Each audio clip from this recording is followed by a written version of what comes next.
ওরে জীবনের মালিক তুমি ছাড়া জীবন বাঁচে না। ওরে জীবনের মালিক তুমি ছাড়া জীবন বাঁচে না। তুমি আমার সকল সাধনার জীবনের মালিক তুমি ছাড়া জীবন বাঁচে না। এই জীবনে চলার জন্য কোরআন দিয়ে করলে ধন্য। কথা বলতে হবে ঠিক কি না? এই জীবনে চলার জন্য কোরআন দিয়ে করলে ধন্য। নবীর হাদিস ভুলতে পারি না রে জীবনের মালিক তুমি ছাড়া জীবন চলে না। ওরে জীবনের মালিক তুমি ছাড়া জীবন চলে না। বলেন তো জীবনের মালিক কে? চোখ দিলে দেখার জন্য, কান দিলে শোনার জন্য, হাত দিলে মুখ দিলে দিলা দুটি পার জীবনের মালিক তুমি ছাড়া জীবন চলে না। কোরআন হাদিস পড়ে যারা সুন্দর জীবন গড়ে তারা। ঠিক কিনা বলেন? কোরআন হাদিস পড়ে যারা সুন্দর জীবন গড়ে তারা। সে পথে মোর কবুল করো না রে জীবনের মালিক তুমি ছাড়া জীবন চলে না। ওয়া নাতাওয়াক্কালু আলাইহি ওয়া নাউযু বিল্লাহি মিন শুরুরি আনফুসিনা ওয়া মিন সাইয়্যাতি আ'মালিনা মান ইয়াহদিল্লাহু ফালা মুদিল্লা লাহু ওয়া মান ইউদ্লিলহু ফালা হাদিয়া লাহু। ওয়া নাশহাদু আন লা ইলাহা ইল্লাল্লাহু ওয়াহদাহু লা শারীকা লাহু ওয়া নাশহাদু আন্না ওয়া সাইয়্যিদানা ওয়া হাবিবানা ওয়া মাওলানা মুহাম্মাদান আবদুহু ওয়া রাসূলুহু আল্লাযী আরসালাহু বিল হাক্কি বাশীরান ওয়া নাযীরা ওয়া দা'iয়ান ইলাল্লাহি বিইذনিহি ওয়া সিরাজাম মুনীরা। ফাকাদ ক্বালা আল্লাহু তাআলা ফি কালামিহিল মাজিদ ওয়াল ফুরকানিহিল হামিদ। সকলেই জবান ছেড়ে পড়ি আউযু বিল্লাহি মিনাশ শাইতানির রাজিম।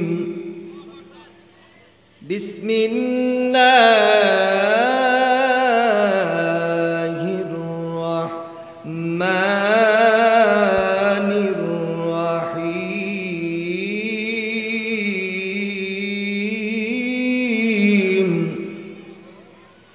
ওয়া মান লাম ইয়াহকুম বিমা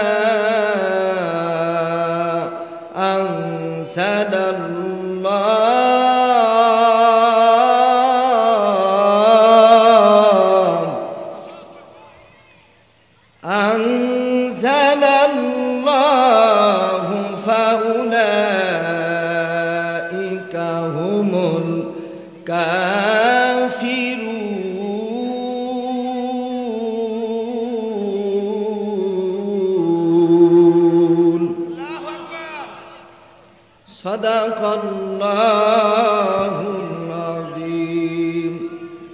وقال تعالى في شان حبيبه إن الله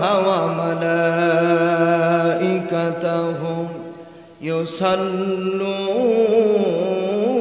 على النبي يا أيها الذين آمنوا صلوا عليه وسلموا تسليما اللهم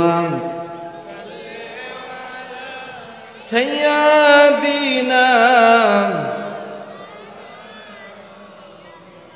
وعلى آل سيدنا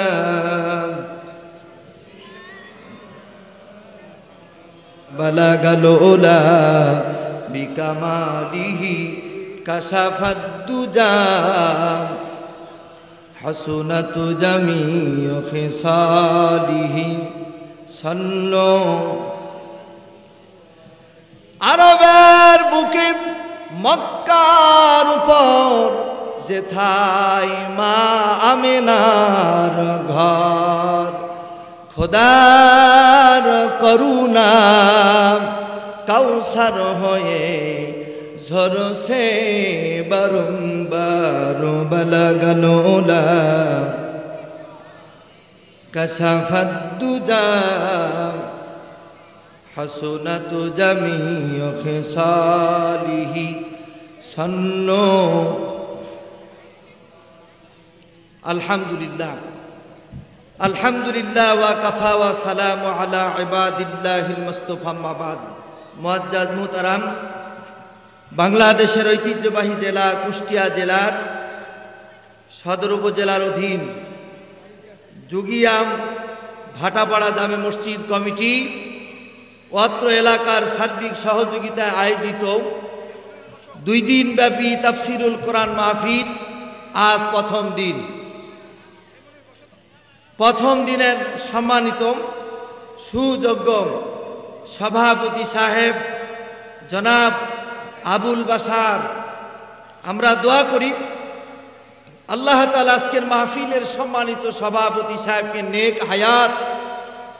হায়াতে তাইয়্যিবা দান করুক সকলে বলছি আল্লাহুম্মা আমিন আজকের মাহফিলের সম্মানিত বিশেষ অতিথিবৃন্দু আল্লাহ তাআলা আজকের মাহফিলের সম্মানিত বিশেষ অতিথিবৃন্দু যারা আছেন আল্লাহ পাক সকলকে সুস্থতা নেক হায়াত কামনা করছি সকলে বলেন আল্লাহুম্মা আমিন মঞ্চে উপস্থিত ওলামা ইকরাম প্যান্ডেলের ভিতরে আগত দূর দূরান্ত থেকে এসেছেন মুরব্বিয়ান ইকরাম আমার কলিজার টুকরা যুবক ভাইরা স্নেহের ছোট্ট কচিকাচারা পর্দার অন্তরালে বসে আছেন খাদিজা আয়েশা সোমার উত্তরসূরি মা ও বোনেরা সবাইকে আমি দোয়া পাওয়ার উদ্দেশ্যে সালাম দিতেছি আরো একবার আসসালামু আলাইকুম ওয়া রাহমাতুল্লাহ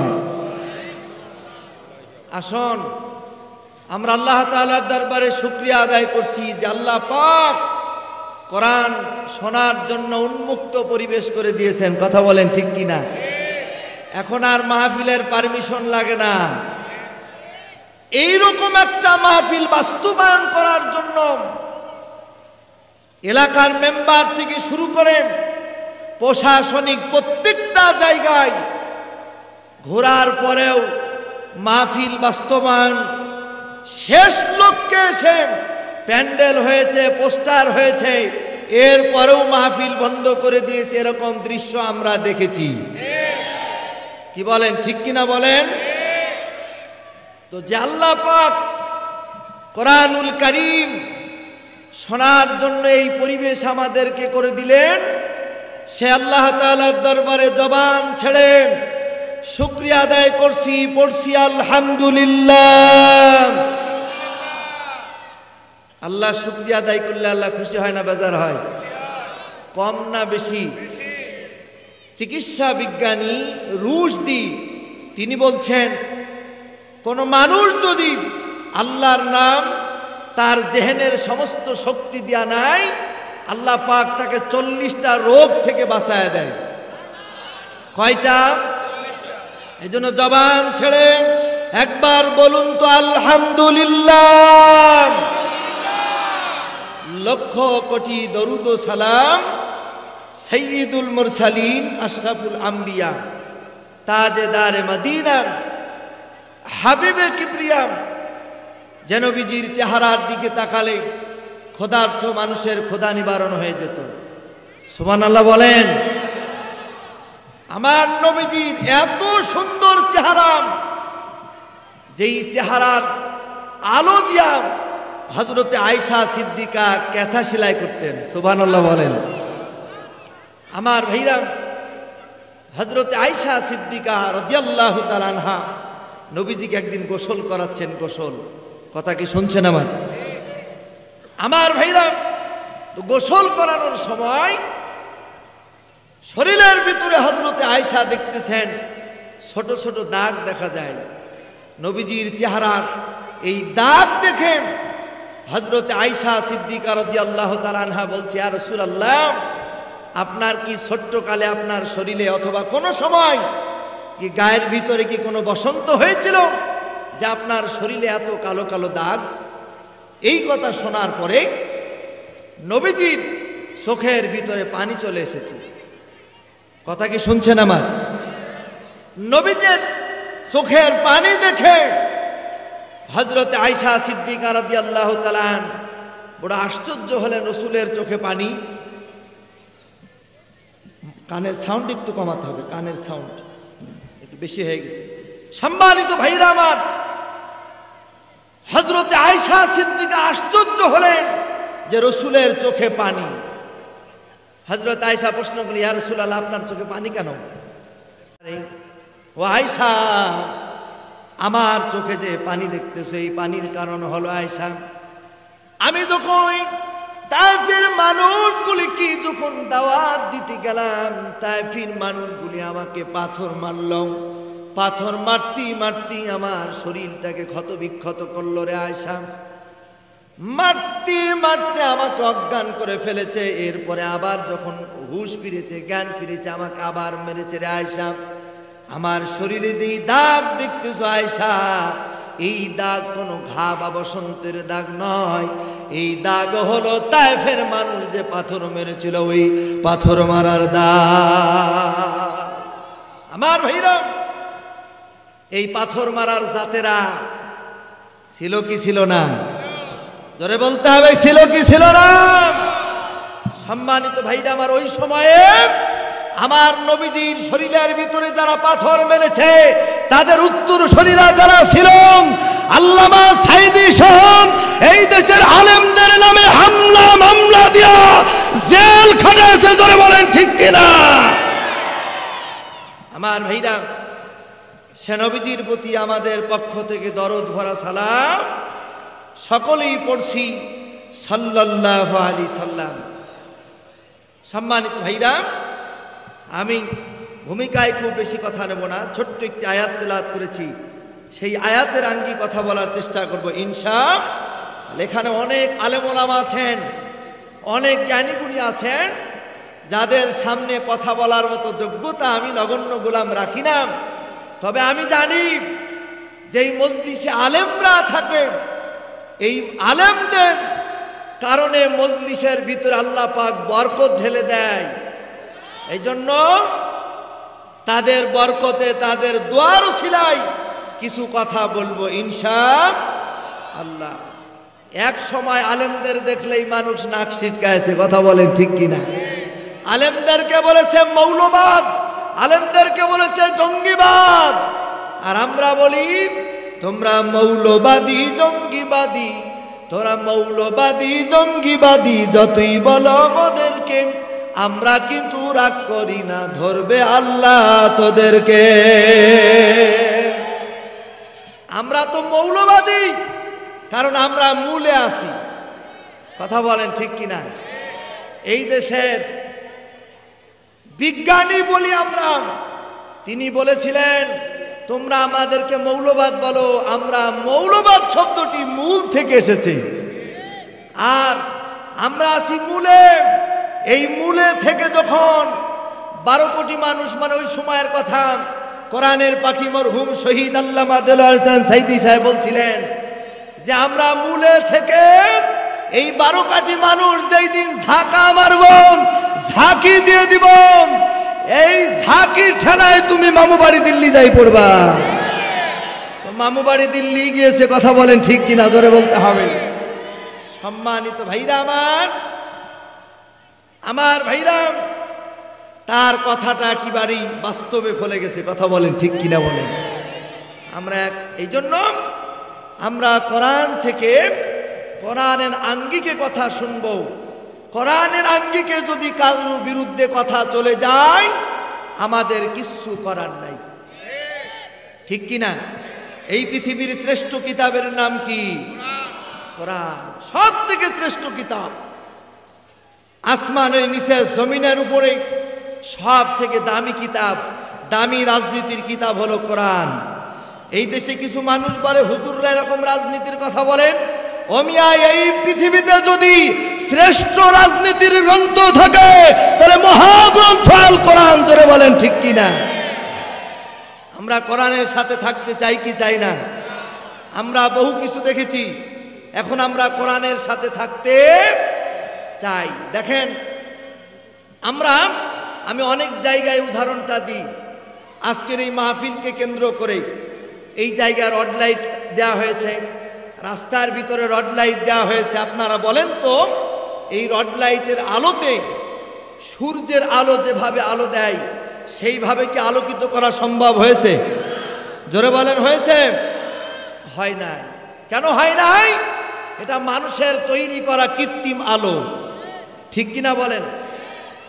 আমার ভাইরা খুব ভালো করে খেয়াল করুন, এই ইউনিয়নের চেয়ারম্যান সাহেব যদি এই যুগিয়া ভাটাপাড়ার অলিতে গুলিতে যদি সৌর বিদ্যুৎ যদি দিয়ে দেয়, মানে কানের সাউন্ড একটু কমাতে হবে, সৌর বিদ্যুৎ যদি দিয়ে দেয়, রড লাইটও যদি দিয়ে দেয়, সূর্য যেভাবে রাতের আধারকে দূর করে দেয়, ওইভাবে রাতের আধারকে দূর করা সম্ভব নয়। সম্ভব কি? সম্ভব নয়। এই জন্য আমরা বলি আমার ভাইরা, রড লাইটের আলো দিয়ে যেমন রাতের অন্ধকারকে দূর করা সম্ভব নয়, মানুষের তৈরি করা, আবু জাহেলের তৈরি করা ধর্ম নিরপেক্ষ মতবাদ দিয়া এই সমাজ, এই রাষ্ট্রের দুর্নীতি, অনাচার, দুরাচার দূর করা সম্ভব নয়। এই জন্য সব দূর করতে হলে আসতে হবে কিসের কাছে? কোরআনের কাছে। কারণ কোরআন সব বলতে পারে, সব দিতে পারে। এ কোরআনে সব আছে, ঠিক কিনা বলেন? সব আছে। কোরআন হলো এই দুনিয়ার জীবন্ত গ্রন্থ, ঠিক কিনা বলেন? তুমি প্রশ্ন করলে উত্তর পাবে, এ যে প্রাণবন্ত কোরআন হলো এই দুনিয়ার জীবন্ত গ্রন্থ। কোরআনে সব আছে আমার ভাইরা, আর অন্যদিকে নয়। আমি সূরাতুল মায়েদার ৪৪ নম্বর আয়াতের অংশ বিশেষ তেলাওয়াত করেছি। আপনারা মাহফিলের শেষ পর্যন্ত থাকবেন তো ইনশাল্লাহ। কারা কারা চলে যাবেন হাত তুলে দেখান তো দেখি। আপনারা মনে আমার কথা বোঝেন নাই, তাহলে সবাই থাকবেন। কারা কারা থাকবেন দুই হাত তুলে আল্লাহকে দেখান তো দেখি। দেখেন তো, পাশে হাত উঠায় নাই কে? পাশে হাত উঠায় নাই কে? হাত টান টান করেন, হাত টান টান করেন, তাকবীর হবে। যুগিয়ার মানুষেরা ইসলামী আন্দোলনের ঘাঁটি আমি মনে করি। আমার ভাইরা, হাত টান টান করুন, মুষ্টি বাঁধুন, মুষ্টি বাঁধুন। সবাই গলাটা একটু পরিষ্কার করে নেন। কি রেডি? যুবকরা রেডি? ইনশাল্লাহ দেখি আওয়াজ কত দূর যায়। নারে তাকবীর, লিল্লাহি তাকবীর। আল কোরআনের আলম সংসদে জানো, কোরআন আছে যেখানে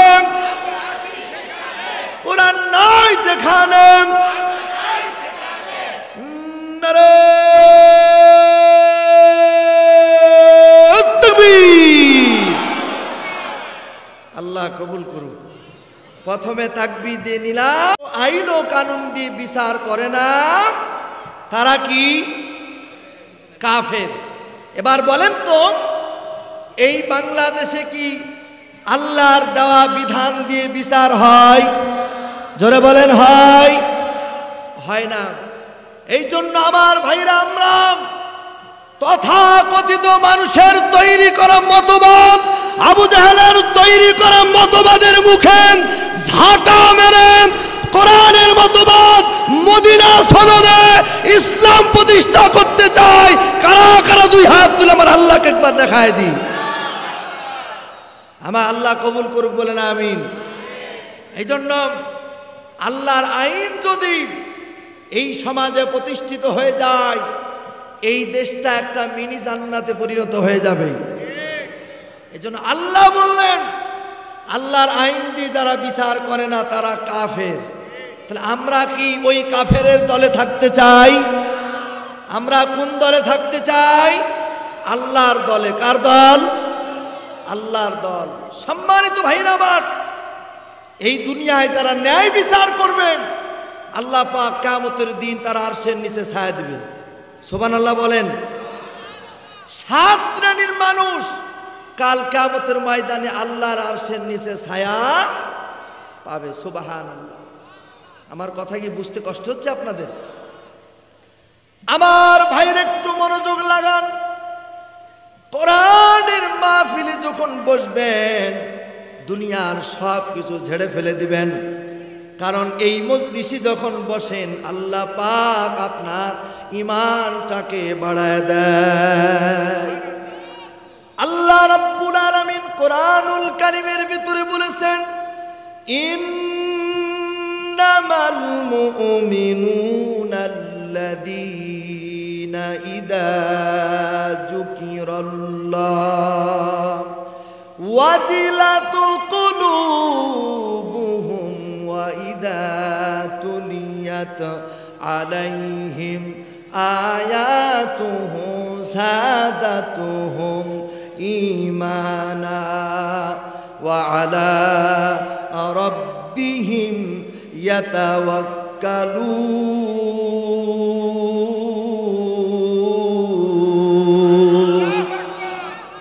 আল্লাহ রাব্বুল আলামিন বলছেন, ও দুনিয়ার মানুষেরা শোনো, মুমিনদের সামনে যখন কোরআনুল কারীমের আয়াতগুলি যখন তেলাওয়াত করা হয়, বলে সাদাতুহুম ঈমানা, ওই মুমিনদের ঈমান বেড়ে যায়। জোরে বলেন, কার কথা? আল্লাহর কথা। আমার ভাইরা, আমার ভাইরা, তাহলে আমি আজকে আপনাদের সামনে একটু বোঝানোর চেষ্টা করব, কাল কিয়ামতের দিন মুসিবতের সময় আমার ভাইরা, এই দুনিয়ায় কিন্তু আমরা সারা জীবন থাকতে পারবো না। কথা বলেন ঠিক কিনা? কারণ এই দুনিয়া ছেড়ে একদিন আমাদেরকে চলে যেতে হবে। কথা বলেন ঠিক কিনা? এই দুনিয়াটা পুতুল খেলা, ঠিক কিনা বলেন? এই দুনিয়াটা পুতুল খেলা, খেলা তো নয় রে বাবা, ভবের মেলা। এই দুনিয়াটা পুতুল খেলা। কথা বলেন ঠিক কিনা?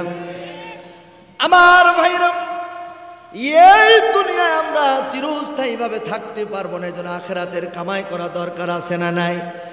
কিয়ামতের দিন আল্লাহ রাব্বুল আলামিন 7 শ্রেণীর মানুষকে যে তারা আরশের নিচে ছায়া দিবে, তার 1 নম্বর হলো ন্যায় বিচারক নেতা। বলেন তো, ন্যায় বিচারক নেতা খুঁজে পাওয়া কঠিন। কথা বলেন ঠিক কিনা? ন্যায় বিচার যদি এই বাংলার জমিনে থাকতো, আল্লামা মামুনুল হক জেল খাটতো না। কথা বলেন ঠিক কিনা? ন্যায় বিচার যদি থাকতো, শহীদ মরহুম আল্লামা দেলোয়ার হোসেন সাইদি সাহেবকে পরিকল্পিতভাবে হত্যা করতো না। জোরে বলেন ঠিক কিনা? ন্যায় বিচার যদি থাকতো, মতিউর রহমান নিজামী, মীর কাসেম কাদের মোল্লা এদেরকে ফাঁসি দিতে পারতো না। এই জন্য আমার ভাইরা, ন্যায় বিচার যদি করতে হয়, ন্যায় বিচার প্রতিষ্ঠা করতে হবে। আর এই ন্যায় বিচার যদি শিখতে হয়, আল্লাহ রসুলের কাছ থেকে শিখতে হবে। জোরে বলেন ঠিক কিনা? আল্লাহ রাব্বুল আলামিন বলেছেন ফাত্তাবিউনি ইউহিব্বুকুমুল্লাহ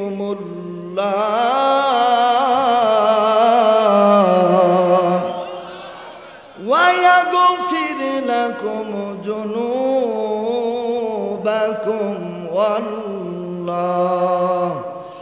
ওয়াল্লাহু গফুরুর রাহিম।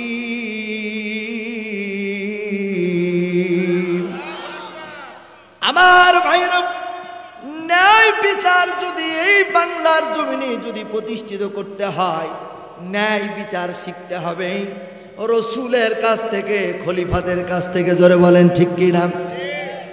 আমার ভাইরা, ছোট্ট একটি ঘটনা আপনাদেরকে বলি।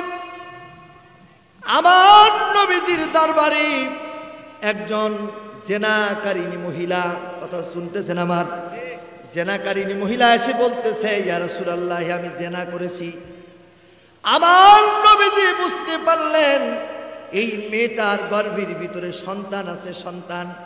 নবীজি আমার বললেন, ও মহিলা, ও মেয়েরে শোনো, তোমাকে যে আমি শাস্তি দেব, তোমার গর্ভে যে সন্তান আছে, এই সন্তান যেই দিন প্রসব হবে সেই দিন আসবা। আমার ভাইরা, নবীজির কাছ থেকে বিদায় নিয়ে এই মেয়েটি চলে গেল। এবার সন্তান যখন প্রসব হলো, নবীজির কাছে আসলেন। নবীজি আমার বললেন, মেয়েরে শোনো, তুমি যে সন্তান প্রসব করেছো, এই সন্তান 2 বছর দুধ পান করবে, এটা সন্তানের হক। কথা বলেন ঠিক কিনা? 2 বছর যখন দুধ পান করা হয়ে যাবে, এরপরে তুমি আমার কাছে আসবা। এবার এই সন্তানটা 2 বছর যখন হয়ে গেল, নবীজির কাছে আসলেন। আমার নবীজি তখন এই সন্তানটাকে, হযরতে যায়েদের সন্তান, নাম ছিল উসামা, উসামার কাছে দিয়ে দিলেন। দিয়ে দেওয়ার পর আমার নবীজি বললেন যে এই মহিলাটারে মরুভূমির প্রান্তরে মাজা পর্যন্ত গেড়ে দাও। কোন পর্যন্ত গেড়ে দাও? বলেন তো, নবীজির দয়া কম না বেশি? জোরে বলেন, কম না বেশি? আমার নবীজি পৃথিবীর মানুষের জন্য রহমত, অথচ মুহাম্মদ সাল্লাল্লাহু আলাইহি সাল্লাম বললেন মাজা পর্যন্ত গেড়ে দাও। মাজা পর্যন্ত গেড়ে দিয়া সাহাবীদেরকে বললেন পাথর মারো। কি মারতে বললেন? পাথর। পাথর মারতে মারতে মারাই গিয়েছে, একটু নড়াচড়া করতেছে। নড়াচড়া যখন করতেছে, আল্লাহ রাসূল বলছে এখনো মনে হয় মরে নাই। হযরতে আলীকে বলছে আরেকটি পাথর মারো। হযরতে আলী রাদিয়াল্লাহু তাআলা আরেকটি পাথর মারলেন। কথা কি আমার শুনছেন? এই পাথর মেরে বিদায় করে দিলেন। এবার বলেন তো, এই বাংলাদেশে মহিলা প্রধানমন্ত্রী ছিল, কথা বলেন ঠিক কিনা? মেয়েদের কি, মেয়েদের বলেন তাদের ইজ্জত, তাদের সম্মান কি কমাইছে না বাড়াইছে? আরো ধূলিসাৎ করেছে তাদের সম্মান। জোরে বলেন ঠিক কিনা? আমার ভাইরা, আমাদেরকে অনেকে বলে হুজুর সারা দেশে ওয়াজ মাহফিল তো কম হচ্ছে না, কিন্তু পর্দা তো কায়েম হলো না। কথা বলেন ঠিক কিনা? বলে কি বলে না? আমার ভাইরা, কোরআনের আইন যেই দিন প্রতিষ্ঠিত হয়ে যাবে, একটা মেয়ে আর বেপর্দায় বের হবে না। জোরে বলেন ঠিক কিনা? বলেন। আল্লাহ রাসূল সাল্লাল্লাহু আলাইহি সাল্লাম এই যে মেয়েটার যে শাস্তি দিলেন, এই রকম আইন যদি বাস্তবায়িত হয়ে যায়, বলেন তো আর এই দেশে জেনা ব্যভিচার থাকবে? জোরে বলেন, থাকবে? শুধু তাই নয়, আমরা তথাকথিত দেখেছি ইতিপূর্বে যেই সকল নেতারা ধরা খেয়েছে, প্রত্যেকটা নেতার পিছনে মেয়ে ঘটিত কেলেঙ্কারি আছে। জোরে বলেন ঠিক কিনা? বলেন। বরং মামুনুল হক সহ আলেমদের নামে মিথ্যা মামলা দিয়েছে। কথা বলেন ঠিক কিনা? বলেন। কষ্ট হচ্ছে আপনাদের? কেউ উঠাউঠি করবেন না, যুবকরা তো একটা উঠবে না, মুরব্বী মানুষ যাদের প্রসাবের একটু হবে তারা যাবে। আর আমি বিশেষভাবে অনুরোধ করব আমার ভাইরা, আপনাদের পায়ে হাত দিয়ে বলছি, যারা গেটের সামনে দাঁড়িয়ে আছেন, কোরআনের সম্মানে এই মাহফিলের ভিতরে বসে যাবেন, খুশি হবেন আল্লাহ। কে খুশি হবেন? আল্লাহ তাআলা খুশি হবে। কোরআনের মাহফিল বাদ দিয়া যদি ডিম পাড়া যখন শেষ হয়ে যায়, ওই মুরগিকে আমরা বলি পুষ্য মুরগি। কথা বলেন ঠিক কিনা? মনে করেন 10টা ডিম পেড়েছে, এই ডিম দ্বারা বসায় দিয়েছে। আচ্ছা বলেন তো, 10টা ডিমের ভিতরে একটা ডিম যদি ওই পাখনার বাইরে থাকে, তাহলে ওই ডিমটা কি হয়?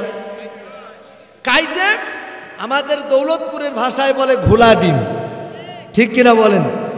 রংপুরের মানুষ বলে ঘলঘলিয়া। মানে রংপুরে গেলাম তো রংপুরের মানুষ বলে ঘলঘলিয়া। আমার ভাইরা, ঘোলা ডিম দেখতে, দূরে থেকে দেখতে ভালো না খারাপ লাগে?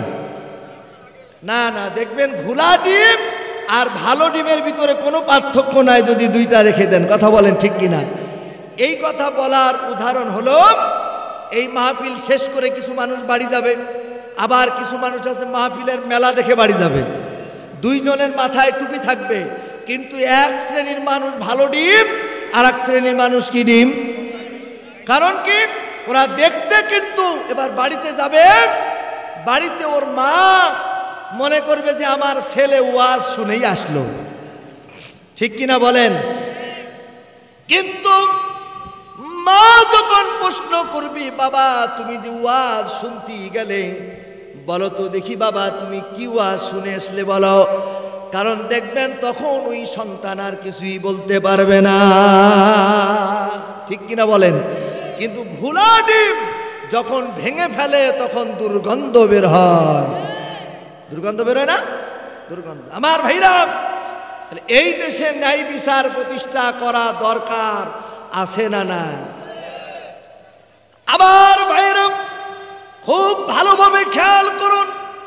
পর্দার অন্তরালে আমার মায়েরা বলি, মা এই বাংলাদেশে তোমরা বহু কিছু দেখেছো মা, শেষ বেলায় মা তোমাদেরকে বলে যায়, শেষ বেলায় তোমরা মনে মনে প্রতিজ্ঞা করো, এই বাংলাদেশে আমরা কোরআন আলা মানুষকে দেখতে চাই। আমার ভাইরা, ন্যায় বিচার যদি প্রতিষ্ঠা করতে হয়, তাহলে নবীদেরকে অনুসরণ করতে হবে। জোরে বলেন ঠিক কিনা? ছোট্ট একটি ঘটনা মনে হলো আপনাদেরকে বলি। আল্লাহর পয়গম্বর হযরতে দাউদ আলাইহিস সালামের নাম শুনেছেন আপনারা? পয়গম্বর হযরতে দাউদ আলাইহিস সালাম, তার কলিজার টুকরা সন্তান নাম হলো হযরতে সুলাইমান। জানেন তো আপনারা? বাবাও নবী, সন্তানও নবী। সুবহানাল্লাহ বলেন। এই দাউদ আলাইহিস সালামের দরবারে একটা মামলা এসেছে, নারী ঘটিত মামলা। কি ঘটিত মামলা? নারী ঘটিত মামলা। ওই সময়ে সব থেকে শ্রেষ্ঠ একটা সুন্দরী নারী,